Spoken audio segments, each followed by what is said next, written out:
What's up guys, Pete's Bricks here and welcome to my channel, the LEGO channel for the common LEGO fan. Today we are in the LEGO room and we're going to be taking a look at my LEGO Star Wars display. Remember, make sure to leave a like, a comment to tell me your favorite part of my display and make sure to hit that subscribe button.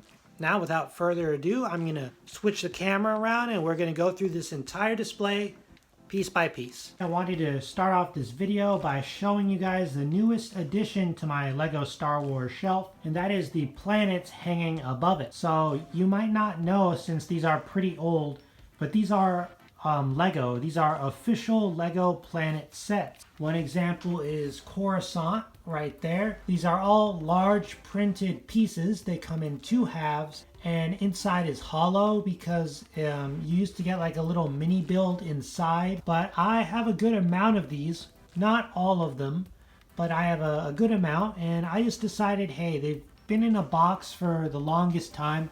So I'm going to take them out and I'm going to hang them up. It's pretty simple. You just put one of these black pieces with the little ring that it came with. You just get some string. I got this string at Hobby Lobby. Just some random black thread. And then I just have it into the ceiling with a little push pin. They're very small, so it's going to leave very small holes that you probably can't even see. But yeah, we'll go through the planets quickly. Right there I have Camino, Coruscant, Naboo, Yavin 4, the Death Star, an asteroid field, Bespin, Endor, and Tatooine. Okay, now I'm going to go left to right and show you guys the different sets that make up my LEGO Star Wars collection. Starting on this side, I've kind of grouped the light side things together, like Republic and Rebels.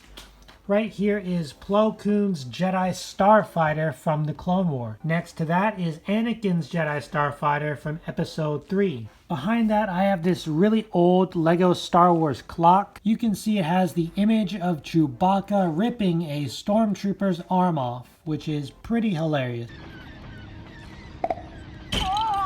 Right up here, I have the UCS Y-Wing, and the reason I put a plastic bag on it is to reduce the dust, because all of this under the dust is super detailed, and I would really like to never have to dust that. Okay, so from this angle, you can see the all that detail. It's pretty wild. This is the best spot I have for the Y-Wing on my shelf.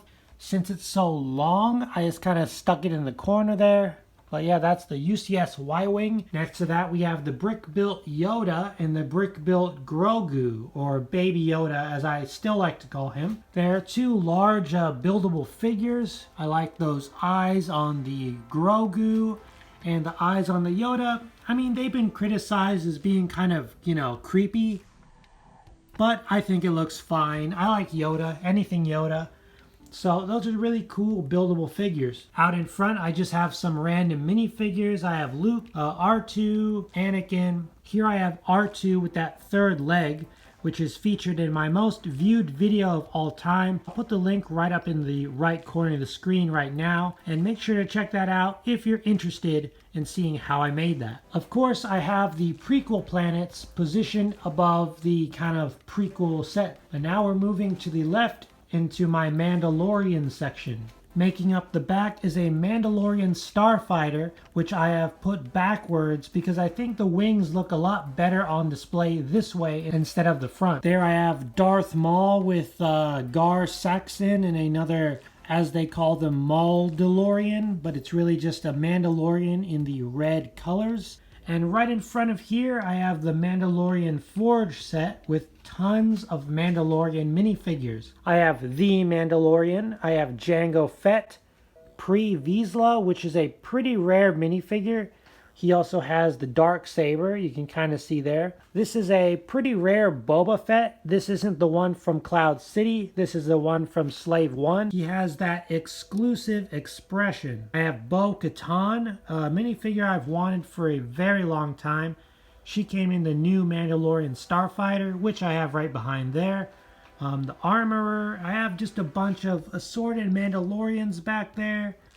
Very, very cool. Probably one of my favorite parts of my display area. Okay, moving to the center of the display, this is the Imperial area with the Death Star positioned right above it. Right here, I have two AT-ST walkers. So this is from Rogue One, and that's more of the normal one. That is from The Mandalorian Season 1. I like both of them, so I put them there together. Down here, this is a pretty new set from The Mandalorian Season 2. In the finale, you know, Luke shows up and he fights those, I think, Death Troopers. Those are the Death Troopers. I decided to take it and kind of just add different Imperial figures to make it more of just a general Imperial hallway. There we have some Death Troopers. Those aren't, oh, these are Dark Troopers. Yeah, these are Dark Troopers. Those are Death Troopers. And Shadow Troopers also exist. So, yeah, Star Wars is confusing. There we have Grand Admiral Thrawn, the fifth brother as seen in Rebels, some random stormtroopers and Imperial officers, and there's Darth Vader himself. Here we have Vader's castle, one of my favorite Star Wars Lego sets of all time. It looks really cool. I have a bunch of just random Sith and dark side users on top of it. Another Darth Vader, Snoke, the Emperor, and Old Republic Sith Warrior. Over here we have Kylo Ren, Ventress, and Darth Maul. Oh, and there we have Darth Vader floating in his Bacta tank. Here we have I forgot what this was called. Is it like Armored Marauder or Transport, I want to say, as seen in The Mandalorian, with some stormtroopers around it, along with that really cool yellow mortar trooper. This here was actually a little free promo from the Lego store I got a while ago. It comes with Darth Vader and it's just kind of like this little thing that you can close up. I think it has the, yeah, like a little reflective kind of Death Star thing. It did not come with the classic Wedge Antilles figure. I added that myself. And it just kind of makes a little cool vignette. So that is the Imperial section. Then we move into the Tatooine section. Well, actually, we're not done. We still have the Bad Batch shuttle, which, you know, it's from the Republic. It was around when the Empire just came into power, so it kind of makes sense to put that right next to the Imperial stuff. There I have all of the Bad Batch members. We have Echo, Tech, Hunter, Wrecker, and Crosshair. So we got all of the Bad Batch.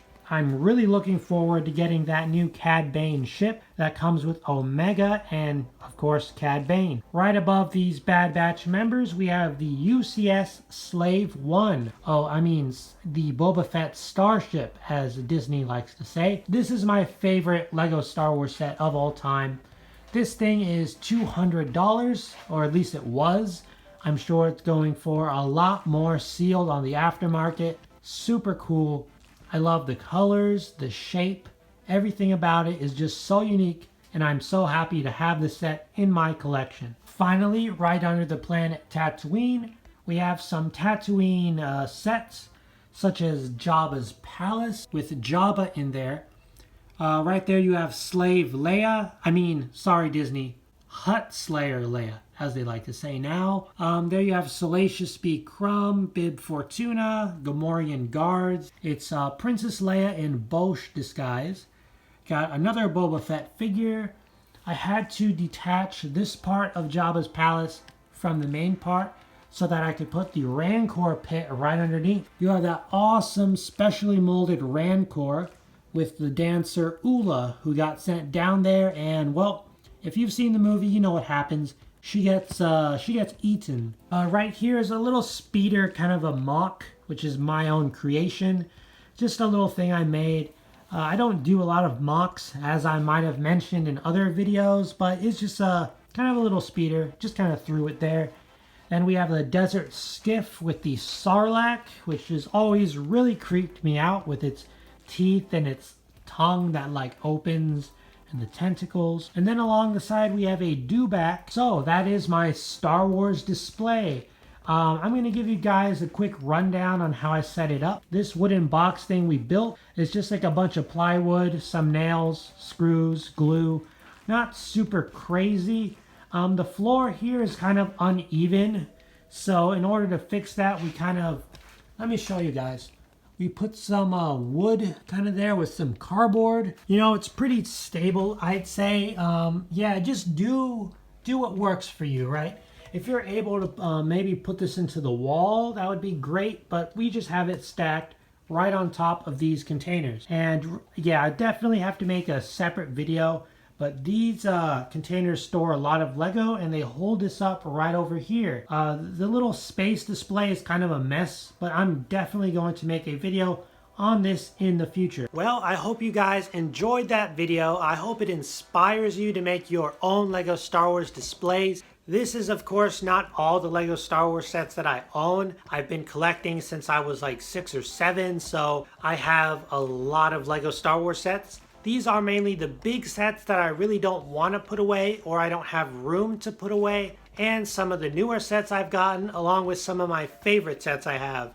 This is definitely a display that continually evolves. Every time I get something new, I want to display it, but that means I have to put something away that's been up for a while just to make room. That's the never-ending conflict of a Lego fan or a Lego collector. You probably have tons of Lego sets, but you have no place to put them, or you have a limited space. So displays are usually kind of like a constant cycle. But on the other hand, it keeps things fresh, exciting, new. Anyway, that being said, make sure to smash that subscribe button, and I'll see you guys in the next one, where I'm going to show you guys my Lego Tatooine display, which I did not show you guys today. That'll be another video. Stay tuned for that, and have a good day.